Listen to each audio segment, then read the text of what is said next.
My reading notes from No Excuses by Tracy.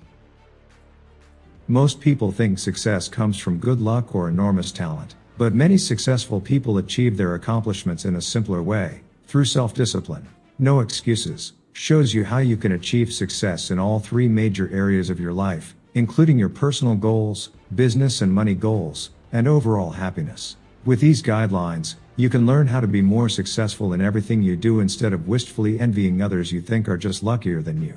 A little self-discipline goes a long way, so stop making excuses and read this book. Ask yourself repeatedly, is what I'm doing right now leading to a sale? If not, stop right now and go do that. The biggest problem that telephone and outside salespeople face is rejection. So, we go through a series of displacement activities. Most common one is making fewer calls. According to Columbia, an average salesperson works 90 minutes a day. You are only working when you are ear to ear or face to face with people who will buy in a reasonable horizon. Spend more time with better prospects equals the key to success. If you do what the successful salespeople do, over and over, nothing can stop you from success. See yourself as the president of your own company, directly responsible for the sales activities. 1. Set yourself clear and quantifiable income goals for the next 12 months. 2. Break it up into months. 3.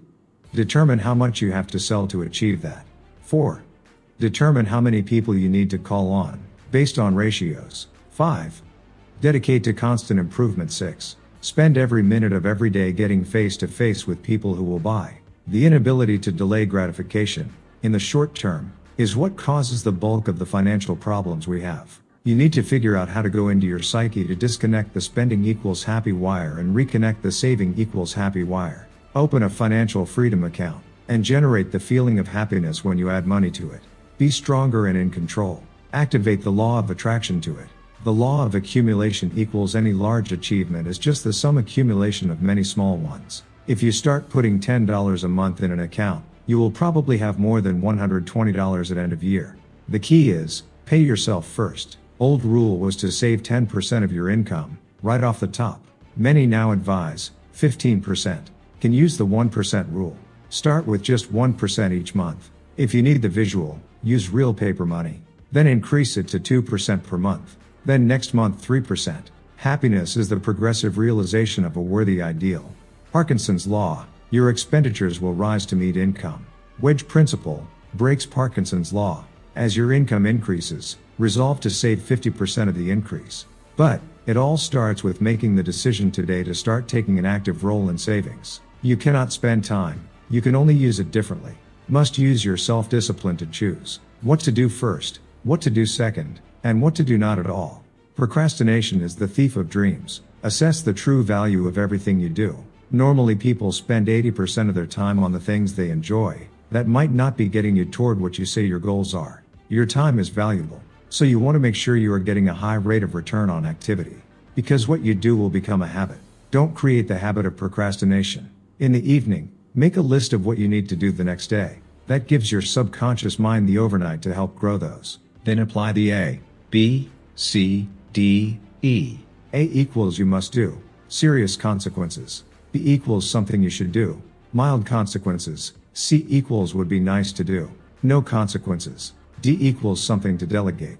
Do as much as possible to concentrate on stuff only you can do. E equals eliminate. Never do a low value task when you have a higher value one ahead of you. Start work with the task most important to you. At the moment, must continually ask, why am I on the payroll? What am I paid to do? Then, what are the key result items expected of me?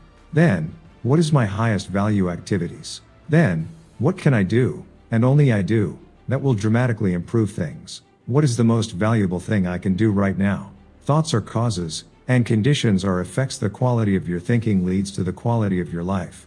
Be solution-oriented. When your emotional brain is in charge, you think black and white. When most things are shades of gray, emotional brain only thinks of fight or flight. Beware any problem that has more than one definition or only one apparent solution. An imperfect solution, vigorously executed now, is better than waiting for a perfect solution that cannot be executed. Every large problem was once a small problem that wasn't solved then. It's only when you feel that you are truly in complete control of your own life that you will feel content. The law of control states that you feel happy to a degree that you feel in control of your own life, and you will feel unhappy to the degree that you feel not in control, or controlled by other factors and people. Stress is when you feel that you are controlled by outside circumstances, when you feel like you are moving, step by step, towards something important to you, you automatically feel happy and good about yourself. About 80% of your happiness will be related to your relationships with others. Man is a social creature. Maslow showed that people will generally be preoccupied by covering for any deficiencies, lack of food, money, safety, before trying to reach their full potential. Less than 2% reach the height of self-actualization and achieve true happiness. The happiest of all people are the ones who feel they're doing something worthwhile. Psychologists say that everything we do is to either build our self-esteem, or to protect it from being torn down. Each person is hypersensitive about their own self-esteem and value of self-importance. Your self-image has 3 parts. How you see yourself equals how you walk, talk, and behave with others. How others see you equals if you think others perceive you in a positive way, you will see yourself in a positive way. Feel higher feelings of self-importance. How others actually see you and treat you equals if you see yourself as high, and people treat you bad, it's rough to the ego. If you see yourself as average, and people treat you with respect, improves. You are happy when all 3 coincide. Law of indirect effort. You can't really care about others' feelings until you can put your own aside. You cannot have a friend until you can be a friend. Raise other people's self-esteem. When you focus on making others feel good about themselves, they feel good, and they feel good about you as well. And you will feel better about yourself. Never criticize, condemn, or complain about anything ever. Don't discuss others in a negative way. Destructive criticism is the worst force in human nature. Vow to make others feel better and more worthwhile, just because they spoke to you. Find something impressive about everyone you meet, and let them know how impressed you are about that.